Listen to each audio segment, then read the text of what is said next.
This week's episode is actually drawn from the alternative presentation class where we look at sequencing in more detail and amongst other things, of course.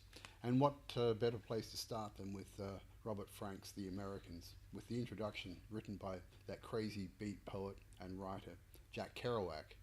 The really significant thing about this is that Robert Frank, having come from Switzerland, observed America in a very poetic way. First published in 1953 in Paris, then in 1957 to great disdain in America, the Americans actually captured a very sweet poem as seen through foreigners' eyes. And it has actually become a stalwart in every library, a stalwart for every photographic student or anybody who's interested in photography.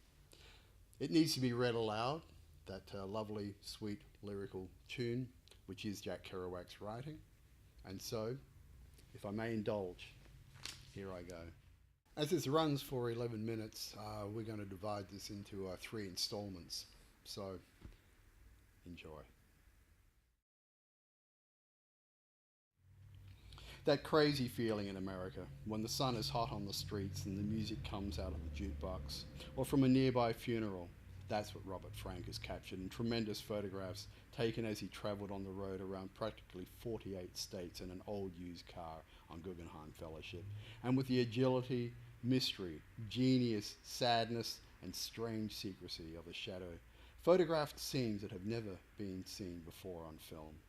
For this he will definitely be hailed as a great artist in his field. After seeing these pictures, you end up finally not knowing anymore whether a jukebox is sadder than a coffin. That's because he's always taking pictures of jukeboxes and coffins. And intermediary mysteries like the Negro priest squatting underneath the bright liquid belly mare of the Mississippi at Baton Rouge, or for some reason at dusk or early dawn, with a white snowy cross and secret incantations never known outside the bayou. Or the picture of a chair in some cafe with the sun coming in the window, and setting on the chair in a holy halo I never thought could be caught on film, much less described in its beautiful visual entirety in words. The humour, the sadness, the everythingness, the Americanness of these pictures. Tall, thin cowboy rolling butt outside Madison Square Garden, New York for rodeo season. Sad, spindly, unbelievable. Long shot of night road, narrowing forlorn into immensities and flat of impossible to believe America in New Mexico, under the prisoner's moon, under the wang wang guitar star, haggard old frowsy dames of Los Angeles leaning, peering out of the right front window of an old Paws car on a Sunday gawking and criticizing, to explain America to little children in the spattered back seat,